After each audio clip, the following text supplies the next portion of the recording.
Yes, people. What's going on? It's Eagle Talks Football, and we're back again with another video. This is a panel show, and I got my right-hand man with me, Gunnar Souls. Gunnar Souls, how you doing today, bro? I am good. Not looking forward to the weekend. I've got nothing to do, man. No Arsenal. Don't worry, bro. We'll find something to do. We'll always find something positive to talk about. Maybe we'll do a show Saturday, get back into the Arsenal conversation. But because today I got you guys an elite panel. I got you guys some wonderful guests. And of course, unfortunately, Northside couldn't make it today. He was supposed to come on, but he had some family matters that he had to sort out last minute. But we do have a wonderful substitute coming in. And yeah, I shouldn't be calling him a substitute because he should be one of the main events. Big up Kenny Ken. Hasn't been on the channel for a long time. Shout out to you, bro. I don't think I've actually had you on this channel. I previously worked with you on Sunny TV back in the day, and we've had a lot of conversations. I look at you as like one of the vets in the game. So big up to you, Kenny Ken, for jumping on. Nice. Thanks for having me on. Yeah, we've been on Dan's show. We've had a good time. Me, yourself, and Northside. I know Babs was on it before, and also Tosin as well. I noticed that I think you've got someone else I know very well as well. Belgium. Yes, Belgium. AFTV, Belgium in the house. Big up Belgium. Unlike Ghana. I've known this guy for about 8 years, and he doesn't change. He doesn't change. He comes out with the most extraordinary things. The only good thing about him is that he's a Labour voter. Apart from that, he's a wrong. Kenny, how are you, Mel? I'm all right, mate. Hey, Wolf-from-Stowe boy, eh? Yes, man. Hey, I see you're going to the gym, but when I was going to the gym, I didn't need a spot, mate. I did it all myself. Oh, listen, Kenny. Well, first of all, I'll say, Igor, thank you for having me on. I really appreciate that. The show, fantastic. And Kenny, back in the day, in the 90s, that's when gym stuff started. We used to go to the gym, yeah. So for many years now. So you're only a gym person. You've got calluses on your hands. You've got no calluses, mate. Let's get the next guest out. And by the way, I know Northside's on Lewis's channel, but we were going to change the channel time to 9 or 10 to try to suit him, to get him on both. But he said he couldn't do it because he had something going on afterwards. So we stuck with this time. And big up Monty also. If you guys don't know Monty, what's the name of the podcast you work on? Arsenal Therapy. Arsenal Therapy. There you go. Yeah. We need some Arsenal Therapy sometimes, definitely. And big up Monty, man. Just before we go any further, I just want to let you guys know the title sponsor to today's video is SOFASCORE. So of course the link is in there. Download SOFASCORE right now to experience the best sporting experience like never before. It has every league you need, every football league you need, updates, scores, notifications, everything. You can download it right now. The link is in the description. It's absolutely free and it will help you out massively. And before we go any further, I was just going to tell you guys, I've been following the AFCON, and there's a guy here, Belgium. You must be really upset with Ghana right now, because not only have you become upset with Ghana, you became a little meme. Do you know that? People are using your picture on AFTV with the water bottle and the Ghana thing. They turned into a little bit of a meme, bro. Talk to me, man. How you feeling, man? I know. Do you know what? Yeah, it's been kind of upsetting things, like in terms of looking at the national football team, and again to the expectations back home, then all of a sudden, because of a silly school errors, mistakes, then we're out. So it's a shame. So yeah. You know what? I don't respond to those guys tagging me on, trying to get me on to respond to them. But I told some of them are from Nigeria. I told them I'm just waiting for them on Saturday. They're playing Cameroon. So Kenny, I want to laugh. I want to have a last laugh. So I wish them. Kenny, you're Nigerian? Yes, Kenny I think it's one of the worst kept secrets. I know a lot of people who are on the channel that Belgium lives on anyway. They don't particularly like me that much, and some of them remarks are, I've been childish and out of order, and they've been upsetting to my family because they think because I speak in an accent like this that I have no have no culture. They don't know anything about me, nothing at all. When they weren't even thought of. I used to go to the country regularly up until a certain age, and I was brought up in the Nigerian. Kenny, don't take notice of those people. I don't. But when they come out of that filth, I take great exception to that because that upsets my family when they come out of that filth, and it's out of order. It's a bit cowardly because they wouldn't say it to my face. You know, Right. because I don't. Well, Because you'll before we start, Yeah. when I was growing up in London in the 80s and 70s, none of these guys were using them Yeah. kind of street language. Forget about Everyone's those people, man. Forget about those Black- people. Asians, West Indians, we all spoke the same. You know, I'm not going to be what I'm not just to pacify these little boys and these idiots. You know, who sadly watch your the channel that you appear on. Belgium, so they shame themselves. Hey, we're not going to get too deep into that, but unfortunately, there is some Arsenal fans never agree with each other. Some channels don't agree with each other. It is what it is. Let's get into the football though. Monty, how you doing? I'm gonna bring you in first on this. And Gunnar Souls, if you don't know, if you guys haven't met each other, Gunnar Souls, Kenny Ken, Belgium, Gunnar Souls, Monty, all you guys meet each other for the first time on the stream. Hopefully, you guys get to know each other a little bit better after this conversation on how we think about Arsenal. I want to start with Thomas Partey, because I think that's where we should begin. Thomas Partey's back today in training, first time since he got injured, from the hilarious injury in the sense that he got injured at not playing football, but kicking a replica football at a birthday reveal, gender reveal for his baby daughter, for his baby girl. Congratulations to him and his family, obviously, for having a little baby girl. And I'm happy to hear that he's back, ready to go. He might even be on the bench versus Nottingham Forest. I am not one of these people who are going to start doing conspiracy theories. So let's just keep it on football, not conspiracies on why he might be missing game time. Let's just keep it on the football. Thomas Partey coming back. I am seeing a lot of Arsenal fans now saying Thomas Partey is back. Second half of the season is going to be scary, but not for us, for the rivals. Monty, where do you begin with that? Yeah, Thomas Partey is a top quality player. I don't think we need to describe that as when on his day, he's probably one of the best holding midfielders in the league. In his position, he can dominate a whole midfield just on his own. The only issue with him is, he's back, but how long for? That's my only issue with him. If he is fit, we can finally see what we've been wanting to see all season, really, which is that Thomas Partey, Declan Rice, Ødegaard midfield. Then you have the sort of the bench with sort of Havertz that can come in, and Smith-Rowe can come in. So it's looking a lot better, in a much better position than what we were. Then you have sort of Timber as well, looking like he's coming back as well. So I think for the second half of the season, we should look like we should be coming back stronger. When you've got Thomas Partey in that midfield with Declan Rice, that's a very solid midfield. So it's good that it's coming in time for, say, the Liverpool game. If he does come on against Forest, I'd like to see it nonetheless, but I wouldn't want to see him get too much minutes. I think risking him again would just be a bit silly. Give him a couple of minutes just to get used to the ball again, and the team 10 minutes or so. But I think it's great for the team, it's great for the squad, and it's great for the fans as well, because, like I said, he's unbelievable. On his day, he's genuinely unbelievable. The way he can turn a player, receive the ball in his back, instantly trigger the ball forward. See Gabriel Martinelli, see Saka going forward. He can just trigger it a bit like what Jorginho did against Crystal Palace when he unreleased Martinelli on the quick. He does it quicker, he does it better, and he does it more frequently. So it's going to be good to see. It's just whether for me, it's just a case of how long do we see him for? Because it seems like he can't get more than 6 games in a row, and when we need him the most, because we've got Liverpool coming up, we've got West Ham away, which isn't easy. We've got obviously the Champions League coming up. We've got Newcastle at home in February as well. Knowing him, and then we've got the March with I'd say sort of like a dangerous month, really. You've got Brentford, you've got Chelsea, you've got another Champions League game, City in there.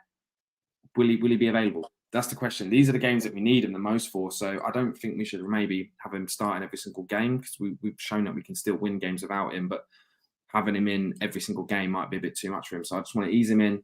It's great. I love the fact that he's back. We've been waiting for it for a long time. So yeah, it's good news. I just really hope that they manage him well. Okay, and I'm just going to go around the panel and ask you guys similar question, but slightly different. I'm going to go to you, Souls, next. Since you haven't spoken much, welcome back on the show. Of course, my right-hand man. Now on this side, I'm going to ask you, will Partey fix our problems? Because I know my guy Belgium is going to be like, I told you about Partey, you wanted him sold. So we're going to get to you and talking about transfers in a second. And Kenny Ken, we're going to get to you in a second also. But will Partey fix our problems, Souls? And people in the chat, let me know also, while we're answering these questions, you let us know your answers also. Will Thomas Partey fix our problems? Souls, yes or no? Oh, this guy doesn't fix our problems. He makes our team he makes us Arsenal. And that's the disappointing problem, is that we have a player who's, I'm not going to say he's injury prone, because people are going to bring out stats like he played 27 starts last season, played 33 games last season in the Premier League. But the reality is, when we've really needed him against the Man Cities, against the Liverpools, against Spurs, he has missed these major fixtures. And for me, it's annoying. It's so annoying, because he's too good of a player to be missing this many games.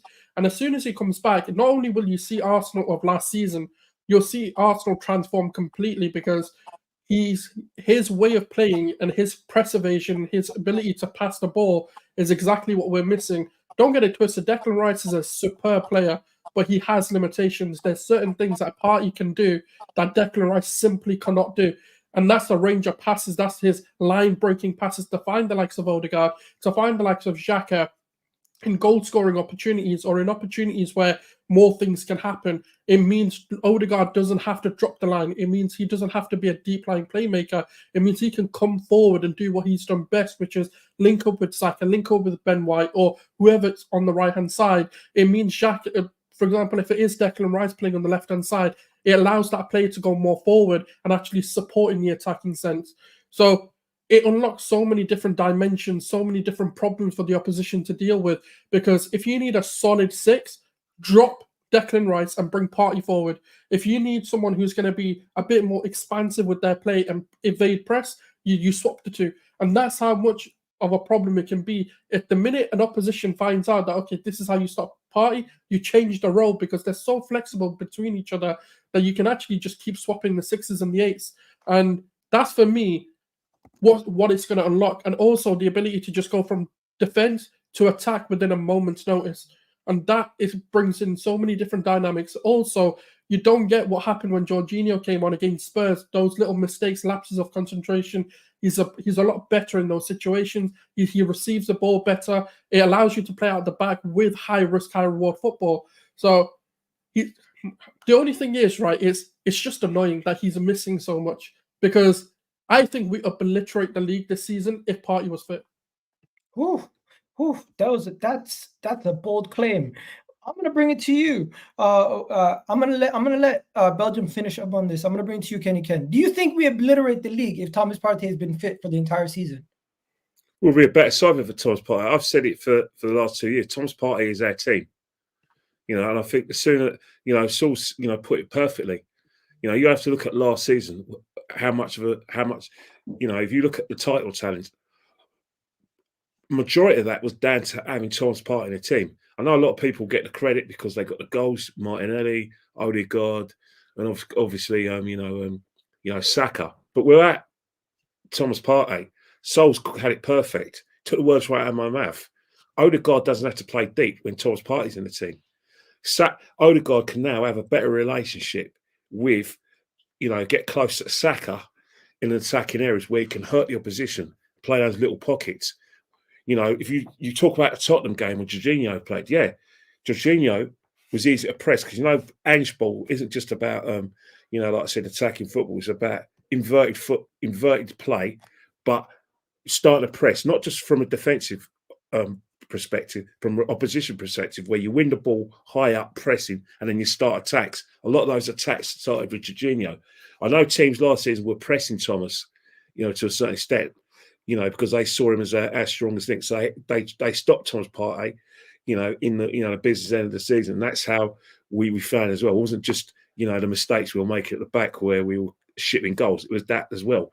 But in terms of having him in, he will definitely make a difference. And let's not forget the way Mikel has changed their way of playing. I think Plan A works with Thomas Partey, and obviously, being able to rotate with Gerald Timber. And I think that's the situation. He's playing Plan A now, but without the right ingredients. So we're seeing a lot of square pegs from around holes, i.e. players like Jorginho occasionally, and obviously Kai Havertz, who I think he'll like to play, further up the field. But one thing about that, goodness souls, you haven't said it, and I don't want to put words in your mouth, but I'm so glad that someone else sees through the myth of Declan Rice. Declan Rice, as much as I love him, as much as he's playing well, is one of the biggest myths in this club. We talk about him. Let me tell you what. You talk about him like it's Gagachian. He's only doing his job. I know I sound like Raheem. He's just doing his bloody job. You know, he's holding the midfield, which is what he's very good at and what he normally does. But for Declan, for people to say that he's an upgrade in Thomas Partey, are you having a laugh? Are you having a giggle? That's an insult. That's an insult to my ears, an insult to the club. For a simple reason is that Declan Rice is not a replacement for Thomas. He's to play alongside Thomas. Declan Rice has not reached the levels where he can change. He can run a midfield, change games in terms of for a pass or getting further out the field in an attacking sense on a regular basis like Thomas Partey. He's very good at what he does. He's still got a lot to learn, and having Thomas alongside him will help him. But when they say, "Oh, upgrading to Thomas Partey," really, what Declan Rice is doing really well is that he's very good with recovery play. You know, making us difficult to beat, and part of this new let's control games from a central perspective. But we're a better team when we have those two along each other, where Declan can do what he does very, very well, and Thomas can start, you know, be a complete midfielder. That's what we've been missing this season. I think Monty wants to respond to you quickly on the myth part. Monty, did you want to respond? Let me just say, I call him a myth, not because I don't rate him as a footballer. I call him a myth in terms of how people are lionising him as though he's made us a better side and that he's doing things that Thomas Partey can't do, and how he's an upgrade of Thomas Partey, as if to say, "Oh yeah, let's get rid of Thomas now. We've got a better player." Really? Just wait until you hear what I have to say. You're gonna probably hate what I'm really. Gonna say. Are they really? We're gonna get to it. We're gonna get to it. I'd say they're both the completely different players, to be honest. I think Declan Rice, when he went into different players. Exactly. When he went West Ham, he was forced into his position. He was forced in his position at West Ham as a holding midfielder because that's the situation that they were in. They needed to be able to stop. Well, they're just quite a defensive team when they were, and then Moyes has made them a little bit more attacking with like the likes of Kudus, which is a change. But they got those sort of signings through the money of Declan Rice. But Declan Rice, I think he can play further up the pitch, 100%. 100%. If you get him into that 8 role, I think we'll see a much better side from us and from him. And Declan Rice is a bit of a Rolls Royce. Like you can put him anywhere, to be fair, and he'll put in a good performance. But I think Gunnar Sol said, and well, everyone's been saying, to be fair, Thomas Partey is a gem. He's just a unique player in his position. He's probably the best at it. The way he can just completely isolate people, the way he can separate lines, the way he can take the ball in high pressure and just turn a guy and just flicked it, boom, and it's gone. It's broken any type of press. It's an underrated trait. It's a very underrated trait. The only annoying thing is, you know, it's just his availability. But I'm hoping. But it's only since he's come to England, though. When he was in yeah, I think it's a different league, though. It's a different league with different. From our foreign cousins, when they come to England, I don't think they can actually, you know, like I said, think of adapting as well. Yeah, it's temperature of heat as well. But you know what's happened? Previously, when Arsene Wenger brought these these African guys from France, who obviously played for France as well, they're able to adapt, and they actually made us physically more strong and able to dominate games, athleticism. But the demands now, in terms of the amount of games we're playing, the amount of time we're having in between games is lesser and lesser. We're now in a situation where you've got man like Klopp, Pep, and Mikel, who basically you're running for 90 minutes. You know, you have to win that ball back in certain seconds. The league is more technical. The league is a much more technical league. Bring Belgium in here because he hasn't gotten to say a word, and then we're gonna kind of have an open discussion after that. Belgium, do people owe you an apology? In the summer, people are saying Thomas Partey needs to be sold, including myself.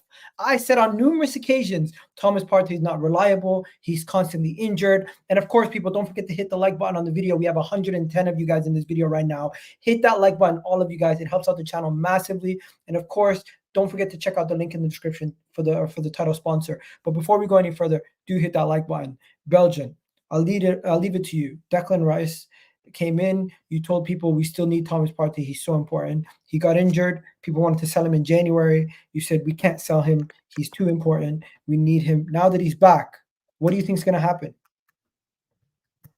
You're on mute. Let me unmute you. Go ahead. Sorry. No, you're good. You're good. I'll say, do you know what? I'll start by saying that that's a fantastic news, especially considering that when it comes to, we're still in that kind of transfer market windows period. And you just want something which literally will motivate the players. So that's a fantastic news, and we should applaud that, you know. And you know what? eager last. Who was that? A couple of times we did have that conversation, and I said to you, please stop saying that Declan Rice is an upgrade on Partey. Please, please. They're not the same players, not the same level. Thomas is 30, Declan Rice is 24, up and coming. Yeah? Thomas has been to 2 Champions League final. He won Europa League. Yeah? He won La Liga with Atletico, right? It's 31. So why, I don't know, Arsenal fans, so let's kind of take things easy, and it should always be into a contest. Why we try to compare Thomas Partey and Declan Rice? And I said to you, Declan Rice will be happy to learn from Partey anytime. Or I'll start by saying, now listen, but just echo what Kenny was saying. In terms of even the way we play that 4-3-3, yeah? When Arteta was trying to switch to that lone 6, it was Partey. And simple because you got to be good on the ball, yeah? And not just that, you got to be, awareness, yeah? Scan around, yeah? In terms of setting up the tempo, and again, to being able to control the tempo of the game. And Arsenal is only Thomas. It's only Thomas, right? Jorginho could do that, but he can't control. The only thing that Jorginho could do, yeah, he can control the tempo, but to set up the tempo, he's not able to do that, right? But the only player can control both of them, yeah? I'm not taking away from Declan Rice, he's a good player, but for me, he's still up and coming. And sometimes we Arsenal fans, I don't know whether it's based on emotion, well, I think so, I think so. We tend to judge so quickly. We've got new players in. We should embrace them. We should say, you know what? Fantastic options. All of a sudden, we try to compare this player with this player over this player. And I think for me, that is not good. That is not good. Declan Rice will learn a lot from Partey. At the moment, do you ask yourself, why are we conceding goals? Did you ask yourself? People say we're not able to score. Yeah, fair enough. But why are we conceding goals? Why, in terms of the transition, it's been a bit slow? I know people say, Kai Havertz is playing as double 10, and other guy has to sometimes drop deep to support Declan Rice. But in terms of we progressing the ball, did you not see the difference? So those are the things that people need to be picking up, and they can be making a judgment instead of looking at the profile and all of a sudden, because everyone is talking about Declan Rice, therefore, or people would like to compare Declan Rice to Partey. So it's I'm sorry, people need to stop this. Declan Rice was never an upgrade on Partey. Declan Rice will be happy to learn from Partey. So, and again, to see both of them, they complement each other. I heard what's the name? Someone was talking about, Partey is not available. We played a game against Tottenham. Can you hear me? We played a game against Tottenham. Yeah, correct? And the game against Tottenham, Declan Rice was taken off in second half. Yeah, first half, the way Ange team, Tottenham were pressing Declan Rice first half.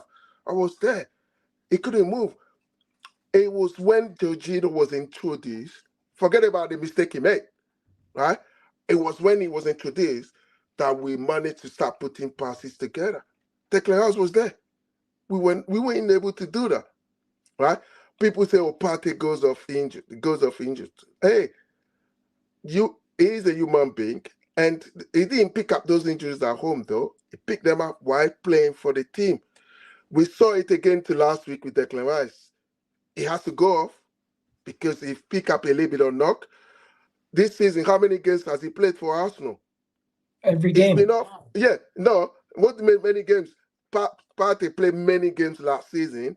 And again, if you're looking at the value, how much did we buy Partey for? How much did he pay for Declan Rice? So if you're trying to go by these metrics or by this, I don't know how you want to set up your standard, then Declan Rice is not supposed to be going off at all. He needs to be playing every single game. Partey played a number of games. It's not a case of they have to play every game. It's just the availability in major games is a concern. You can't sit here and say it's not a concern that he... No. I'm just No, saying that. injuries is definitely a worry. I'm just saying that. Listen, no football player. Do you feel that they're happy? Why that they're out? No, they want to be part of the game. They want to be involved. But once something's pushing them or make sure that they stay away from the game, you can't keep on blaming them. You can't say, "Oh yeah, because this availability," and that's what I want people to understand. You know, no player wants to pick Let up me on stop you injuries. there, Belgium, for a second. I get your point. You want people to understand how important Partey has been for the side and how important he still can be for the side. But this is what I want to ask everybody now. Open floor. Anyone Yeah. can chime in, right? And maybe we can just go in circles and you guys can give me yes or no's and tell me why. Do you think that this team, as currently constructed, with no transfer signings, is good enough to compete for the league or the Champions League at this moment in time? They have to. They have to. Yeah. It's not a case of there's no excuses now because simple reason is that we're in situations where we're in a title race, although a couple of weeks don't look like it, and we're in the Champions League. We have to compete. It's not a case of whether they can or not. You know, this is a situation where the manager cannot afford to be unlucky 3 times. How many times are we going to tolerate his failure to bring success? 2 seasons ago, when he was like in the the last straight 100 meters for the top 4, he pulled a hammy. Not only did he pull a hammy, he pulled an Achilles as well, and Spurs managed to pick us on the line. Last season, when we were leaningly for 93% of the season, he didn't see it through. So this season now, with the money he spent and the fact that these guys are now have 3 seasons of playing, compete for something, i.e. top 4 in the title. This is a season now where, through their experience, they're going to have to deliver because everyone talks about a young side. Well, let me tell you something now. The Chelsea side that won the league under Jose Mourinho in 2005 at an average age of 24. The team that fluffed its lines last season, us, average age of 24. John Terry, 24 when he won a title. Ian Robbie, 20. Petr Cech, 22. Wayne Bridge, 24. Young side. If you get the right man who can teach us how to win big trophies and win big moments in big games, then it's a highly likely we can challenge and win these titles. Why? Because we've seen proof of it happening. Now, the question the panel needs to ask themselves is: Arteta a man who can build a team on the cusp of success? Is he that man, or is he the man who can see it through and win the big moments? At the moment, if you go by proof, if you forget the FA Cup, go through 2021, big game against Villarreal. Villarreal won. 2022, Spurs picked us as the title. 2023, Man City won the league, even when we basically were 8 points ahead, but before we played Liverpool. These are the questions you need to ask yourself. Is Arteta the right man for the job? Well, if he doesn't deliver at the end of the season, no, he's not. We have to find someone else that can now get us over, now win big trophies. I mean, there's 2 things you've got to add. I'd say there's 2 things you've got to add to that. Obviously, with the 8 points, yeah, you could say that bottled it, whatever, but you also got to add a bit of context. We did lose Saliba and Partey, who are probably the 2 best players that we have in the team when they're fit.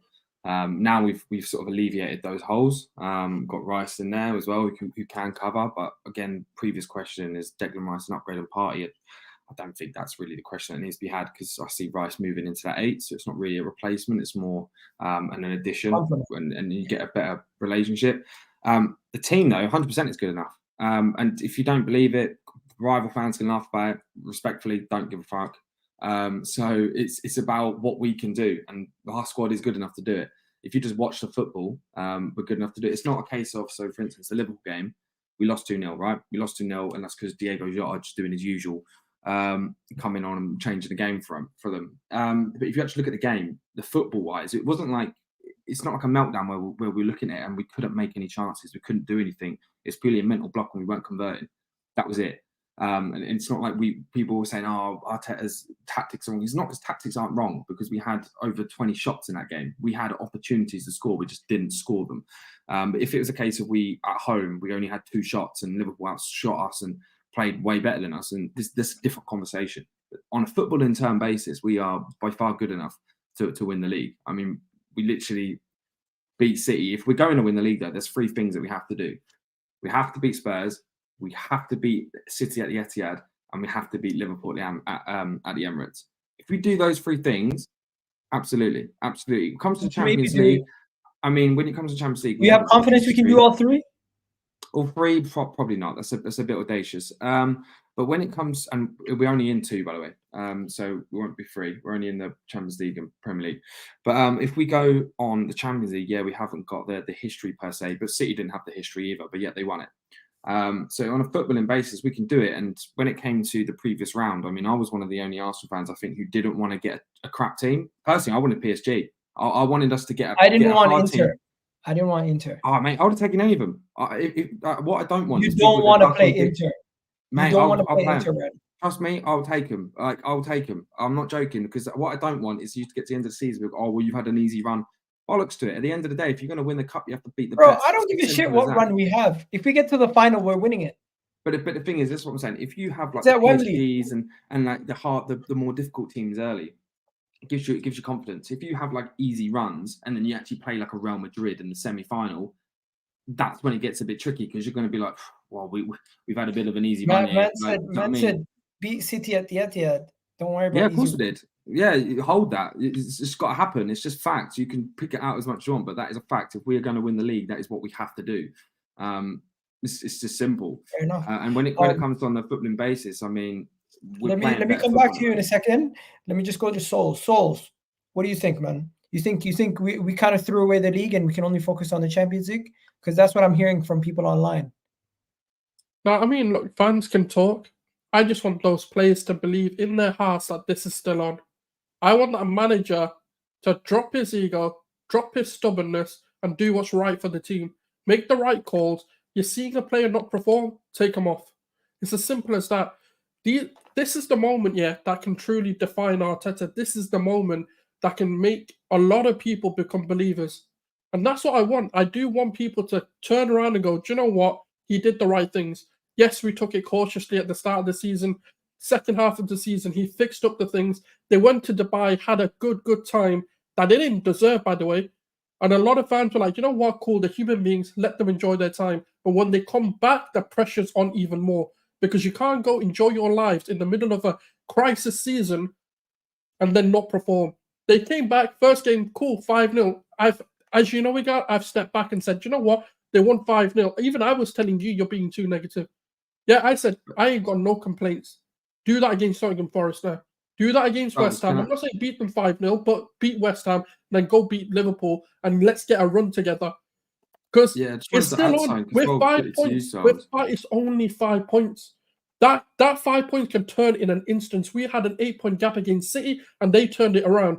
That's the mentality I want to see, man. If these players, like a lot of people say, I've argued with people, I don't think we have a single world-class player. If these guys want to be on them conversation, now is your time.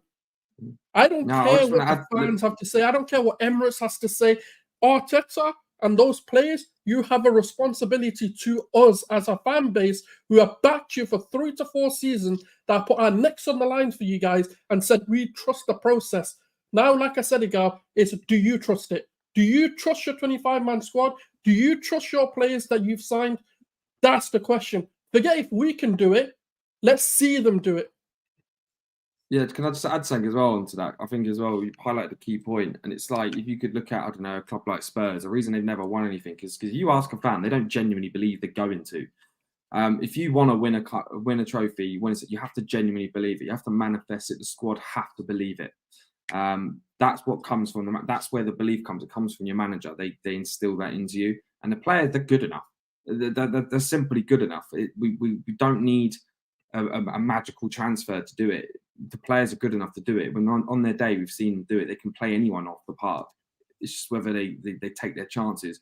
And it's all about belief. It comes down to belief. Whereas when you've got a club like Arsenal with history as well, you need to have that. You need to carry that. But when you go to, like I say, like a Spurs of recent, obviously they won stuff years and years ago, but they don't believe. You speak to any Tottenham fan, they don't genuinely believe that they're going to win something. Like when they had their little run at the start of the season, none of them said we're going to win the league.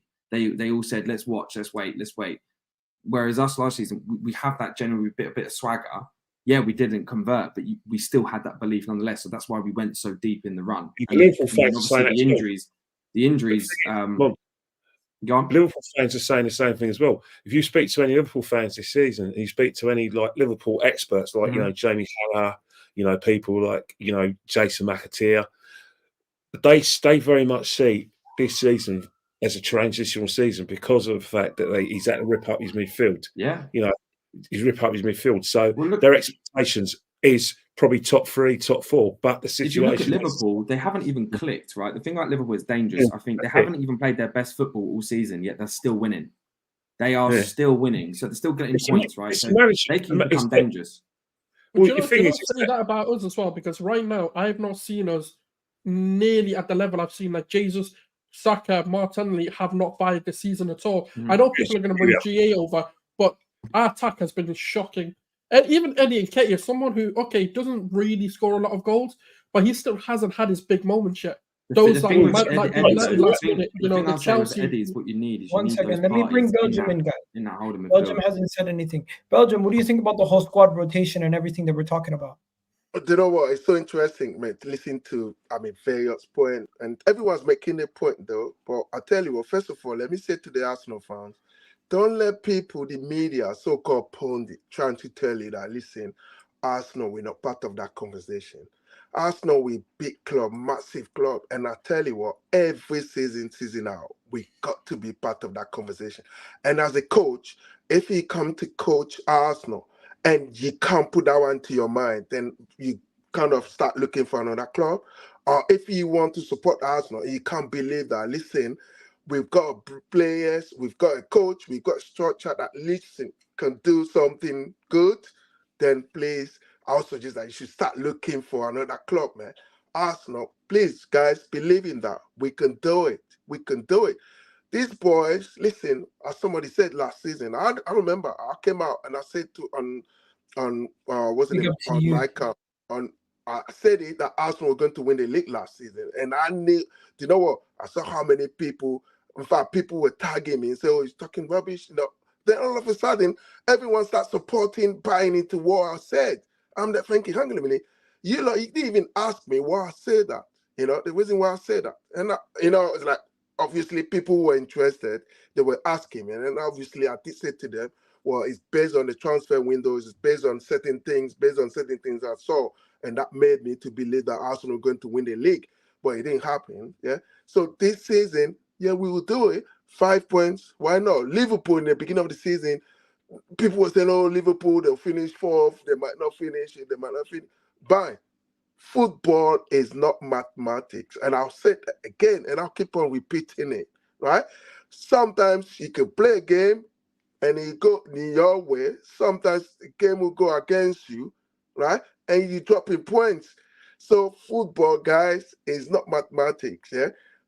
And forget about everything that people we're talking about, people who say this. Just trust the process or your team. Coming end of the season, as Kenny said, if we're not able to do that, then obviously there got to be a big conversation. For me. Let me stop you there for a second. Big up Rajit Singh for becoming a channel member. I really do appreciate it.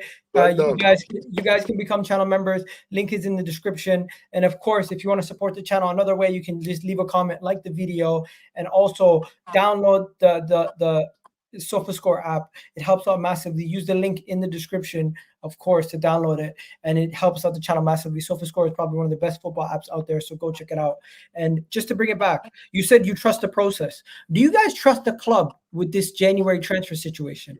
Because reportedly, we are not making business because, one, reportedly financial constraints. Number two, because we don't necessarily see somebody who long-term fixes. All the fixes that we're hearing are short-term. Let's concentrate on football. Let's concentrate on football. It's a day, as we started play, it's the 25th of January today. Forget about it. I think we've known since probably like the beginning of December, with the fact that, and even probably in the summer, we've spent a lot of money on Declan Rice, Jaron Timber, and also Kai Havertz. I don't see the football club giving us more money after we spent all that money. This club, I've been supporting this club all my life since I was a child, even as a just someone who's just getting on my teams. I knew how Arsenal operated financially. They don't like to, get themselves into, financial trouble. They always like to spend within their means, and they're very, very scared of FFP. So the situation now is we're in like inconsistent form. It's going to be highly down to the players we've got now to get us out of it. In terms of getting a striker right now, you've got to save that for the summer, because I think the way we're playing right now, if Mikel gets a body in, none of the scummy man that I know. Is that the right thing to do? Well, the thing about it is, if we're not scoring goals, it is. But the manager won't do it. It doesn't matter what I think, because I know this manager. I know this manager doesn't like to change the way we play. If you bring a striker in, you know full well if you want him to get to hit the ground running, you've got to change the way he plays. You've got to get the ball quickly forward to him. You've got to get more bodies forward. If that's not the way you play, and you're worried about getting done on the counter-attack like we did in the second half of the last season, which cost us as a league, probably more than the loss of former Partey, probably more than the loss of Saliba, then that's what he's tried to correct. He does not want us to get mullered on the counter-attack like we did last season. When we were beating Bournemouth 3-2 and we beaten back Arsenal 4-2, 2 last-minute goals to win these games, last-minute goals in both games to win these games, that's where we lost the title, because we were conceding goals. You can't win title if you concede goals. Bring a new striker in, knowing the Mikel I know and don't like that much. You all know that anyway. He's not going to change. He's not going to risk us getting done on the counter attack. He's going to try and get the ball forward a bit quicker. He won't do that. So you can part the striker until it gets to 2024, where he'll change the style of play again, because you don't. The way Arsenal play is different every season. 2021 different, 2022 different, 2023 different, 2024 different. That's how he is. He's worried about the opposition working us out, which they've already done this season. Okay, let me just let me just do something. Let me just add something to what Kenny said. Do you know what? Yeah, go ahead. Yeah, Arteta philosophy is more control this season, more control, and again to more possession, then again to being able to create more chances. But guess what? This situation we need a striker, we need a striker. I think it's just a normal script that somebody just designed, and everyone's trying to execute. Because last season, we scored goals, many goals. It was shared within players. We were literally still part of the team.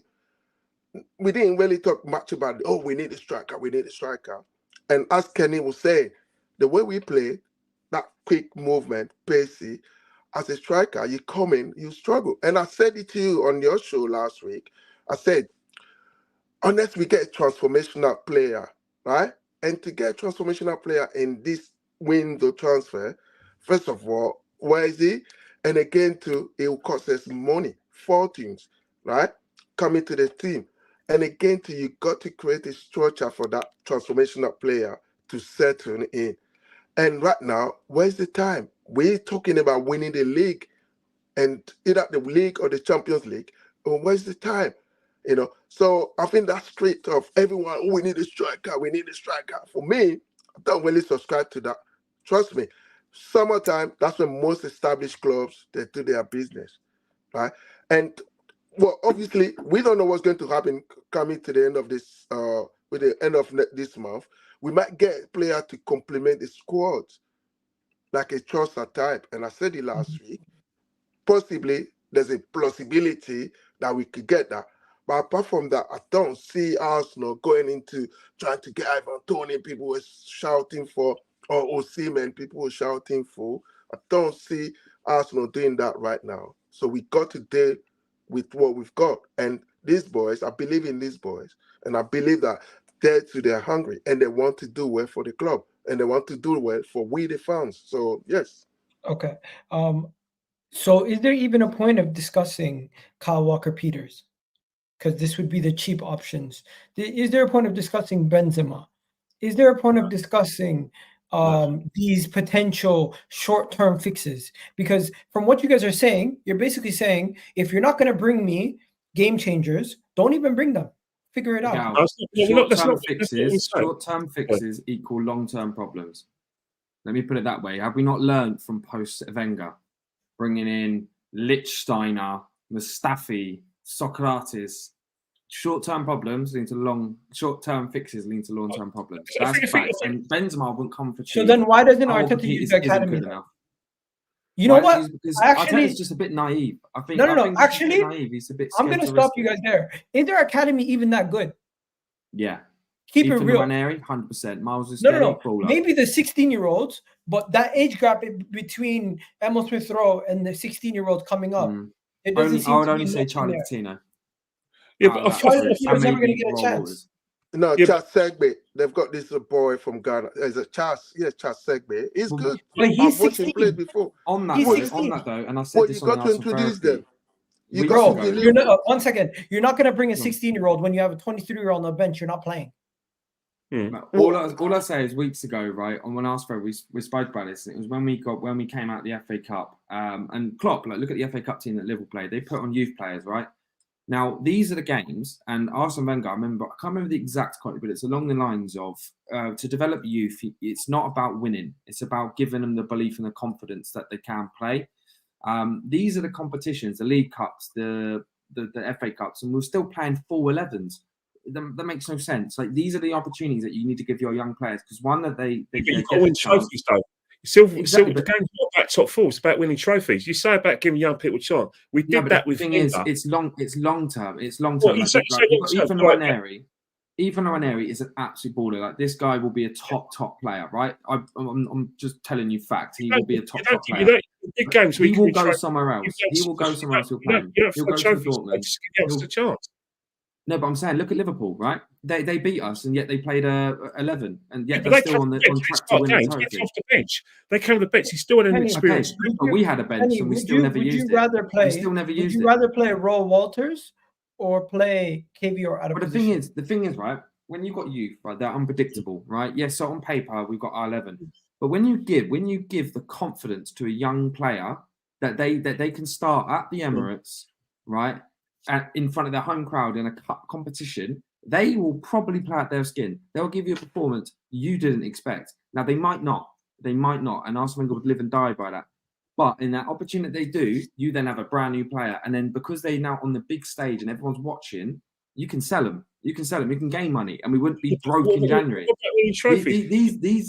We can still win trophies and give these youngsters. Still win trophies. We did it under Finger. We went under Finger. Look at City. We had a youth policy. We went 9 years without winning a trophy. They got Oscar Bob in the Premier League. You need to rotate players. Kenny, my thing is, if we're not going to sign a left back in the January transfer window, or a center back in the January transfer window, if we have an issue and we have Roy Walters on the bench who's played in the preseason, why don't we utilize them in these games that we can maybe even bring them on?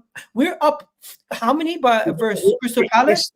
This is all about Crystal Palace. Why couldn't we bring on a youth? We can't do it, can we? Because the thing is that you one of the things you said is right.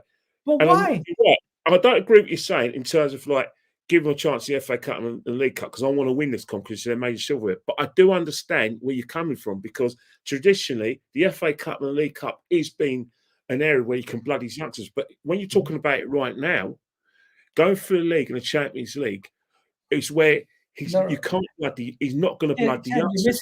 I know, of course. That's why you have to. One second. Hear me out. Season. One second, hear me out. We're up 5-0. We're up 5-0 versus Crystal Palace. Let's put it this way: our 11 lost. Our 11 lost. Hear me?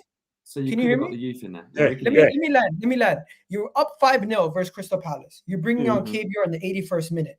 Why bring on KVR? Bring on Roy Walters. Let him have 10 minutes of Premier League experience, and let him cut his teeth in a position where we could help us when we have injuries. Yes, I share the same view. Do you agree with me there? Because that's not affecting our trophies. Got to do that. Arteta got to start believing. We're 6-0 up versus Sevilla. He's bringing on Jesus, who just got injured. What are you doing? Wait, Kenny, understand? Kenny, 1 second. 1 second. Just hear me out. What? Yeah, I said 2 games. I can name 5 more. Let Belgium talk. Kenny, hear me out. Kenny, I understand your worry. I understand where you're going in terms of we've not done anything yet. So literally, we got to do something, and he's got to play with his best team. But however, those boys on the bench, the youth team, you got to mix them up. You got to organize them somehow that at least they know that they're getting some kind of couple of games in, so that once they are called upon to do something, they'll be able to adapt to it. Because you can't just introduce them into a game and thinking that they'll kind of, sink into the flow of the game. You got to be playing them maybe once in a while, 10 minutes to the end, so that they'll start getting to know people and build up that chemistry.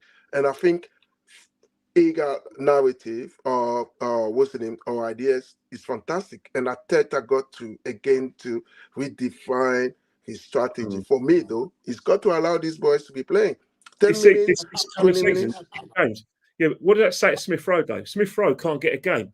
If you look at someone like Smith Rowe, who a lot of fans rate, and I've got a lot of affection, me included, he's got, in terms of like how many you can think about, I can think of 3 or 4 players that need to get injured for him to get a game. Now, if you say the last 10 minutes, let's not bring on Smith Rowe and bring on one of the youngsters, what's that state to win? You can't get. That's I know. Wait. Problem by bringing these youngsters in when you've got players who with first team experience and some international experience. You bring a youngster ahead of them.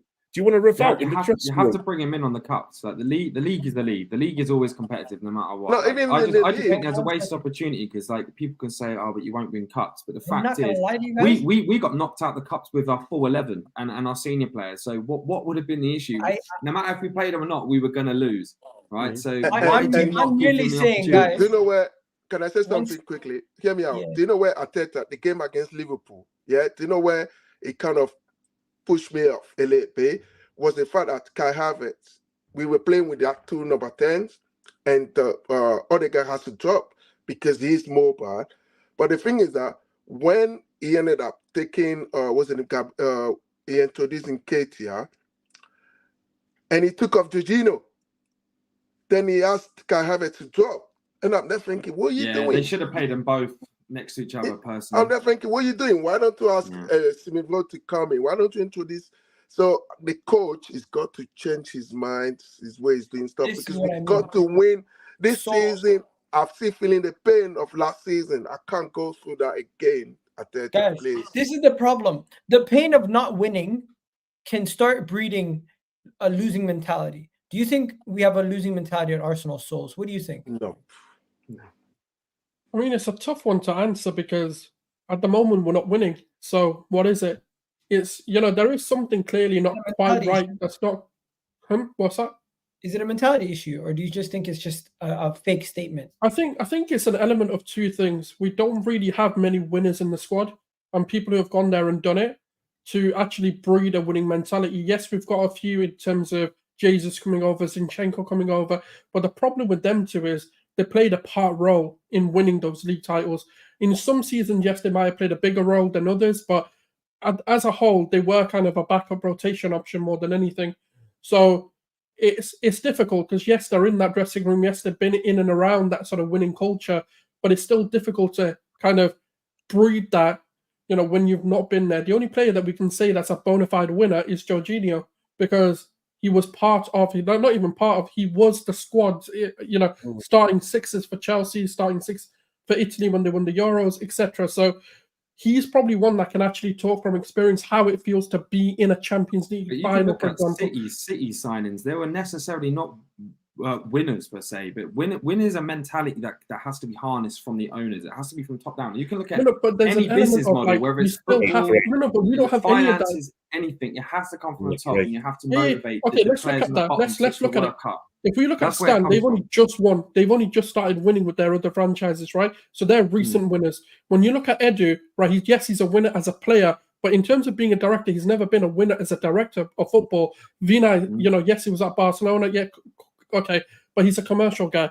When you look at the likes, even in our hierarchy, they've not won either. There's no one in there that's bred winning. When you look at Man City, there's a big difference. Yes, they buy players who maybe haven't won, but Khaldoon comes from a winning side of Barcelona, the most successful side Barcelona's seen in the history of their football. When you look at, the other players and the coaching staff around them, they've all been in high-pressure situations. Most of that Pep team is his, when he won 8 trophies in a season.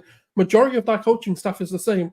So they've got high-profile winners within their backroom staff to actually breed it. So if they go and buy a Kevin De Bruyne who hasn't ever won before he came to Man City, it's perfectly fine because they've got people in place. We don't. We've got a lot of young, up-and-coming coaches who haven't been in those situations, and that's the problem. But do you realize what you're saying? Because before City start being part of that conversation, back in the day, I remember, Kenny, remember? We used to go to City and slap them, pop, pop, pop, pop. Yeah, definitely. But it was never pop. So something has to start from somewhere. Yeah, well, you don't know. It starts from the owners. If you watched the overlap yesterday, you don't have to watch the overlap last year, and Big Frank was on there. First thing Big Frank was saying, they've already won the title. Abramovich went in the dressing room before Champions League game against Man United, telling them if you don't win this game, your future's on the line. He did that the year before when they played Internazionale, where Ancelotti played Mourinho. It comes from the owner. You know, and Abramovich, like him or not, had a mentality. Second was nowhere. If managers didn't win on a regular basis or went through form, he changed them. He got rid of players as well. The same with the guys who bought Sheikh Mansour. Their mentality is, I'm here to win. Now, are the Cronkies part of that mentality to win? Because the first thing the Cronkies said, which was a red flag, and I know why they've done it, and it's respectful how they've done it, but they shouldn't have done it. We were going through a period under Arsene Wenger where we were well within that sort of 9 years without winning a trophy. And obviously the media questions Big Stan. And Stan says, I didn't buy Arsenal win trophies. He said that to protect Wenger because he weren't winning nothing. But what he should have said, I'm laying out all this money, I'm here to win. And he should have had that mentality. If he has that mentality, that seeps through the whole club. Because what he'd do, if he has that mentality of wanting to win, he'll get the best people behind the scenes. Like Abramovich did. Remember what Abramovich did where he poached Peter Kenyon from Man United? Because he was the best. He started getting all these people around him, Tenenbaum, Granskaya, all of them. Now look at Man City. Before the Man City, they had people like Gary Cook. Gary Cook's at Birmingham City. He's the one who had to tell when he was sacked. Who's he? When I've got the best people from Barcelona, as you say, and that's the mentality. Once you have that in place, it trickles down. Managers know they're under pressure. Players know they're under pressure. They don't do it, get lost, we'll get someone instant. That's why we don't have at Arsenal. And something comes from the owner. It has to trickle down. You have to have ambition. It's no good hoping you're going to win and just saying, well, we're Arsenal and, we're Gagachun. And I think the bigger problem is there's no... If you talk KSC, they have won deadline for success at Arsenal. That's the problem. Every year for the last 4 years. No, there's no set kind of like deadline for success. Like, for example, with Arteta, in the middle of a season, we're giving him a new contract. That doesn't really breed, for me, like the right way of doing things. Because what happens if he doesn't succeed in those objectives? Or are you saying the objectives have been set too low? For me, ownerships, right, and clubs have to have, fans can have a set target. We want to get top 4. The ownership, yes, the top 4 might have been the objective coming into the season. But if that is being outperformed by the middle of the season, it has to change and you have to start winning. You can't look at these sort of last 3-4 seasons and not put pressure on Arteta, saying to him, look, you're coming into your last 18 months, you better deliver. Otherwise, that contract ain't coming in front of you. But what I think is happening, my personal belief is, Arteta's been guaranteed a new contract, regardless of what he does, as long as he challenges. And that's what I think. The thing is, if you don't give him a contract, Arteta will go to another club and he'll win. He'll win. He'll go to Barcelona, he'll go to someone like that, and he'll turn him into. I agree. He'll win.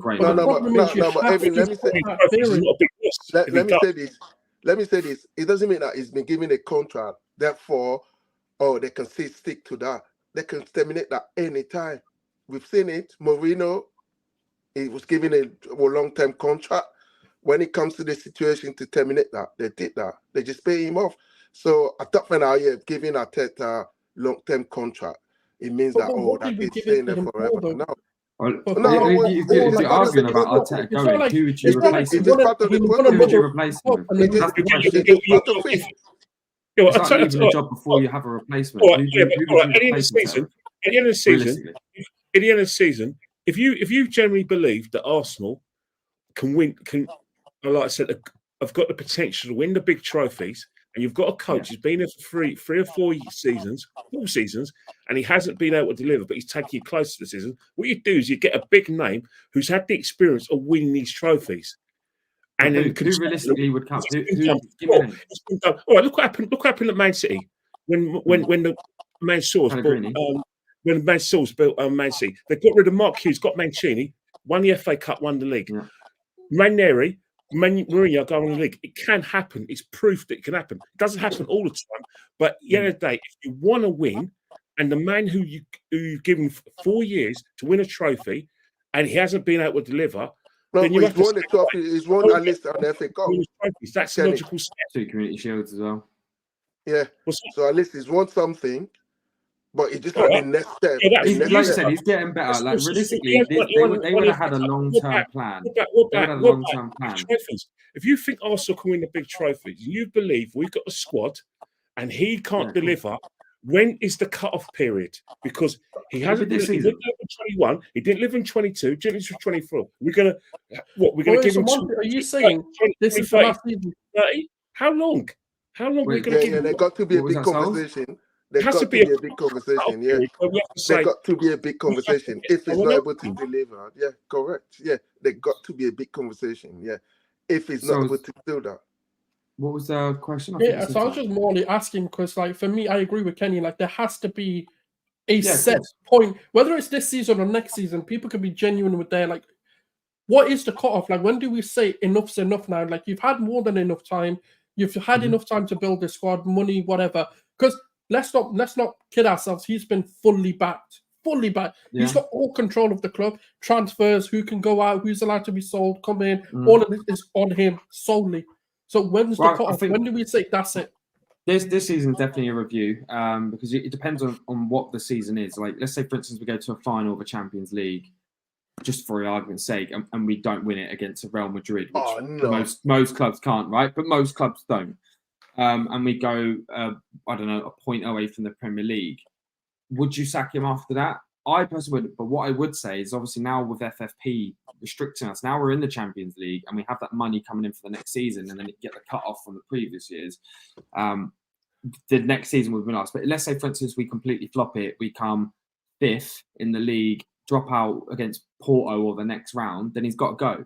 But it's all about direction. It's all about direction and where we're going to go and what their plans are. If we go into the summer like we did last summer. If we go into the summer like we did last summer and get like our top targets early, I'm talking early, we go in within 10, then I'd want to keep him. Do you know what I mean? I'd want to keep him, but it all depends on where we go in the season. But can I ask you, personally, I personally think context and no excuses. Is there a season where it gets to? There should be a review. There should be a review at the end of the season. I don't care if we lose it by a point, half a point by corruption. He has to go. Is there a season for you where you're like, that's it, no matter what happens? Next season, if we don't win anything, 100%. But I heard that last year. No. This year is there's context to it. With this year, what annoys me at the moment is a lot of Arsenal. One second, let me hear from Kenny. Kenny, you just heard what Mont said. He basically said, Monty said, I mean, not Mont. That's a Liverpool fan. Monty basically said, this season, if Arteta doesn't win the league, he's excused. But next season is the season where the pressure's on him. Do you subscribe to that? This season. The pressure's on him this season. Yeah. He's accelerated the process. You know, the fact is that's if we just, you know, take a step in the past and talk about the 22-23 season, the proof, we kind of knew something was happening when we smashed Chelsea in that in the US tour, smashed them 4-0 and then beat Sevilla 6-0. We could see like the players gelling, we could see like the inverted play, and we think, you know what, something's happening here. We don't know what, but I'm excited. And then we challenge for the league. Once you challenge for the league that first time, it's got to be a regular occurrence. It's got to be a situation where you're in it, you've got to stay there, and you've got to mix it. That which means the levels have got to go up, the level of caliber of play has to go up, and obviously the ambition has to be there. It's no good treating it as a one-off. You've got to remember, we're not Portsmouth, we're not Leicester City. By the way, when they had their first chance to win the league and their only chance to win it, they took it, unlike us. But we're the third biggest club in the country. So whoever's bought this club needs to realise that their mentality should befit the club that they are. We're not Portsmouth. One thing I will say that I think is a little bit worrying that I'm hearing for the podcast. It sounds like as a panel we're already sort of defeated in terms of the league. Like, I mean, I think you guys, Belgium, will know. Like, if you go back to 97, 98, January, we were 10 points behind. We come back and win it, right? Like, these things can happen. Like, I actually prefer us being in this position, chasing it, rather than last season where all the pressure was on us with such a young squad. I want to be leading it. Of course. But then I've seen Kevin De Bruyne come on when he's been out for 5 months. Just basically run right. Yeah, but he's a mutant. Like, Kevin De Bruyne is honestly like. He's the most ridiculous player, like going like that. If you see the aerial view from that pass, you can't even see it, and you can see it. It makes no sense. I don't care. Once again, I just want to say this. I don't care if we play the shittiest teams on the way to win the Champions League. If we get to the Champions League final and we win this year, Mikel Arteta deserves not a trophy. He deserves a statue next to Arsene Wenger. That's crazy to hear. But one Champions League. That's too early. Let's not jump the gun. Let's not jump the gun. Let's wait. Let's not. Wait. Listen, come on, man. Let's just put our head down and our foot down. Bro, you said we could win it last week. The league. I'm saying, of course. Win both. I tried to say to Kenny, forget about what City is doing. Let's just go by our business. Arsenal, let's just focus. And I tell you what, I hear you, but.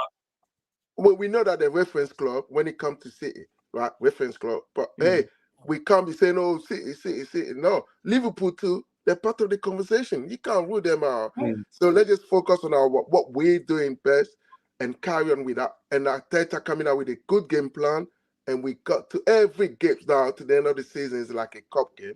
He's got to do that. And I believe in them. I believe in the boys. I believe that I'm going to have to wrap it up because we've gone way over. We've gone 8 minutes over, and everyone's time is very important. Big up Monty, of course, for jumping on. It's been a long time. I think this has been a very nice, respectful panel. Everyone's usually it gets so heated. Somebody's arguing and yelling at each other for like 5 minutes. This time it was nice and calm. Souls is looking like he's happy. Hey, let me tell you something now. I grew up in pubs in Finsbury Park where people had fist fights over certain players. You guys are too nice here, mate. You know. Can I show you guys something? Do you guys follow me on Twitter, by the way? Do you guys follow me on Twitter? Have you seen the video I posted? Did you see the video I posted? Because this video has been going viral, and I think this is relevant. I've seen your videos. You posted something about Saliba a couple of years ago, wasn't it? It was you, innit? Oh yeah, I did post about that, but it wasn't. I wasn't the one that leaked the video. Somebody else leaked it, and I just did a video on it. You didn't have to pass it on, though, did you? No. I didn't retweet the video. That was the next thing. I just showed I can't show the actual video of the Saliba situation because that guy literally has his penis out. But let's talk about this. Wants to be known as the tactico. Here's how a conversation with them can go. I don't know, man. Arsenal should have spent that 65 million getting another attacker in. Havertz just ain't doing it for me. It's because he uses him as a carrilero instead of a mezzala. Of course, you want to see him in that enganche role because of the way he uses La Porza and hits the half spaces in his double pivot. Now, he struggled against a low block, but if we used him as more of a trequartista, I think we'd improve in the final third transitional variant. As a great manager once said, the only tactics that matter. You put the ball in this net, you keep the ball out of that net. End of. Too much time on Football Manager. Too much time on career mode. That's your problem. You can't even have a simple... Is it me or do a lot of Arsenal fans somewhat sound like that sometimes? Do you know what? I try not to. But it happens. You know when you play too much football, or you have that phase where you go through Football Manager for 2 weeks straight, it happens. Bro, this video killed me. And he's literally only speaking about Arsenal fans when he says that Havertz point. Because I never heard what? Yeah, but Arsenal fans, you don't, and I say it respectfully, we've got the biggest gobs on social media. It's because we're Arsenal fans. We see that. If you're a Chelsea fan, you see the same thing. Yeah, but I'll talk about Arsenal. I've only been looking at social media for the last 10 years. I've never seen any other club other than Arsenal with the most podcasts. more, And everyone, more than the players. how many Arsenal podcasts are there? Bro, there's a lot of Man United podcasts also, but let's continue because I think the video... Arsenal, we're thin-skinned at Arsenal. We love a row at Arsenal. All right, let's Too continue because I sensitive, think it gets innit? even better. It gets even better. Guys, the second one is even funnier. Conversation with them. For example, Do you know what the Man City lineup is? where he's playing 4-3-3. He's starting 4-3-3 Pep Guardiola. You know he plays with inverted 1-1-2-3-2-2, right? If you don't know that, we can't be friends, man. We can't be friends. That's too many players. No, come on, bro. You know he plays with his goalkeeper as an outfield player. Come on, you got to know that, bro. Are we watching the same game? You see it on Twitter all the time. Your team just got battered 3-0 and someone This is exactly us. He's speaking about when we lost to... Who did we lose to 3-0? West Ham. West Ham? No, to Brent. No, 2-0 to West Ham.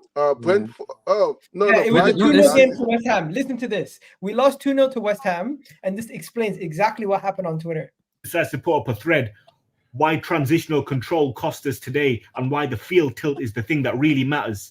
Fuck you. Every time I see one of those tweets, I report it. Don't you dare bring any of that nonsense in the pub. Stick to career mode. Stick to FM.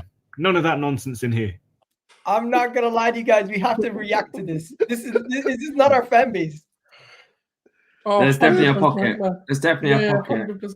That what is it? Non-W wing or whatever his name is, the thing. I'm not going to lie. He's a legend. Man Yeah. said, this is why you lost the game, and this is why field tilt is what really matters. I feel like that's Bavs, because every time I see Bavs tweet, he tweets about field tilt. Every I think time. he does it on purpose to trigger people. Yeah. Okay, can I quickly just close the saying as well? Because I've got to jump off, but I appreciate the time. I was just going to say, obviously we've all had a discussion today. I mean, we're not in a bad situation right now. We've got a great club, great fan base as well. But question is, I believe, do you? I believe. Oh, That's where it all comes from. I Belgium don't need is- this. I don't need this. I don't need my this. season ticket every I season. believe. So Big if up- people say I'm big up mad, Monty. I'm going to renew my season ticket next season.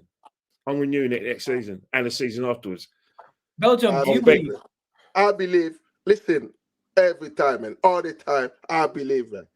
I believe in these boys. We got to trust them, man. Look, Big it's up, one. Belgium. It's I'm going to take you out also. Have a good one, okay? one game at a time. All right, one game at a time. But I'm telling you now, you ain't going to like this. If we lose to Liverpool, which is going to be a 6-pointer, forget about the title. Okay, what That's about our the Champions League? Do you believe we can win the Champions League? You're going to have to. If Spurs can get a final, and Chelsea can win it twice, why not us? We're bigger clubs than them.